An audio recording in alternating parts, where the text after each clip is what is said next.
नमस्कार। News in science की special series विज्ञान के रोचक किस्सों में आपका स्वागत है।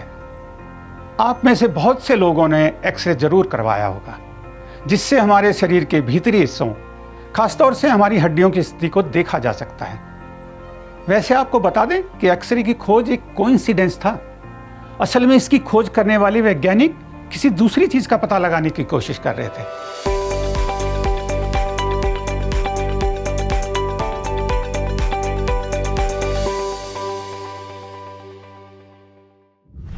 तो चलिए आज हम विज्ञान के रोचक किस्सों में एक्सरे की खोज की रोचक कहानी की बात करेंगे, जिसने मेडिकल साइंस और भौतिक विज्ञान की दुनिया को बदल दिया।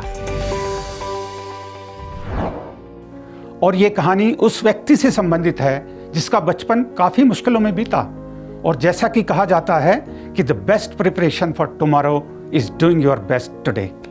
जर्मन भौतिक शास्त्री विल्हेम रॉन्टजन ने अपने सारे चैलेंजेस को पार करते हुए सन 1895 में एक्सरे का प्रयोग किया, और आज भी जर्मनी में एक्सरे को रॉन्टजन बिल्ट यानी रॉन्टजन की तस्वीर कहा जाता है।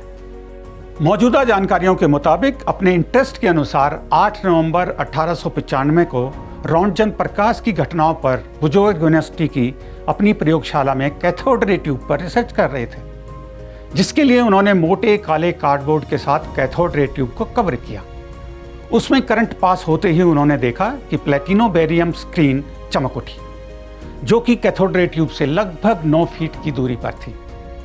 मतलब साफ था कि कुछ अदृश्य उत्सर्जन है जिनकी वजह से यह चमक निकली। यही पता लगाने के लिए रॉन्टजन ने अपना हाथ ही प्लेटिनो बेरियम स्क्रीन और कैथोड रे ट्यूब के बीच में रखा। ऐसा करने पर उन्हें अपने हाथ की छाया दिखी, जिसमें सिर्फ हड्डियां नजर आ रही थी। अब रॉन्टजन को यह बात समझ में आ गई थी कि ये रहस्यमयी किरणें पदार्थों के आर पार हो सकती हैं, लेकिन धातु और हड्डियों जैसे कठोर पदार्थों के पार नहीं हो पाती, जिससे उनकी छाया बन जाती है।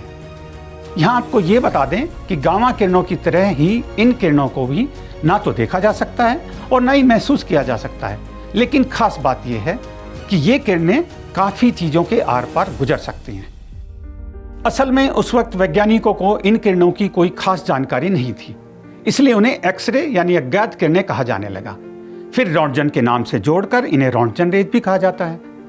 अपने इस नए शोध पर वो अगले 7 दिन तक प्रयोग करते रहे, जिसमें सबसे खास बात उनकी पत्नी बर्था के हाथ की फिल्म, जिसमें उनकी शादी की अंगूठी भी साफ दिखाई दे रही थी। और फिर 28 दिसंबर को उन्होंने वुर्ज़बर्ग फिजिको मेडिकल सोसाइटी के सामने इस प्रयोग on a new kind of rays को रखा। फिर पहली बार 1896 में इसे सार्वजनिक किया, और इस खोज ने पूरी दुनिया में फिजिक्स और चिकित्सा के क्षेत्र में क्रांति कर दी। और आज बोन फ्रैक्चर की स्थिति में, रेडिएशन थेरेपी में या हवाई अड्डों की सुरक्षा आदि में हम एक्सरे किरणों का प्रयोग करते हैं। रॉन्टजन को उनकी इस खोज के लिए 1901 में भौतिकी का पहला नोबेल प्राइज दिया गया। दिलचस्प बात यह है कि यह पूछे जाने पर कि इस खोज के वक्त उनके विचार क्या थे, तो उन्होंने कहा कि उन्होंने कभी भी इस खोज के बारे में सोचा ही नहीं था, और मानव के लिए इसके महत्व को देखते हुए उन्होंने कभी भी एक्सरे पर कोई पेटेंट नहीं लिया, ताकि दुनिया में इसका स्वतंत्र रूप से इस्तेमाल हो सके। और अब पूरी दुनिया में 8 नवंबर का दिन रेडियोलॉजी डे के रूप में मनाया जाता है। वैसे यहाँ एक्सरे संबंधित एक जरूरी जानकारी आपको बता दें कि अगर लंबे समय तक किसी अंग पर एक्सरे किया जाए तो इसके आसपास की जीवित कोशिकाएं मर सकती हैं।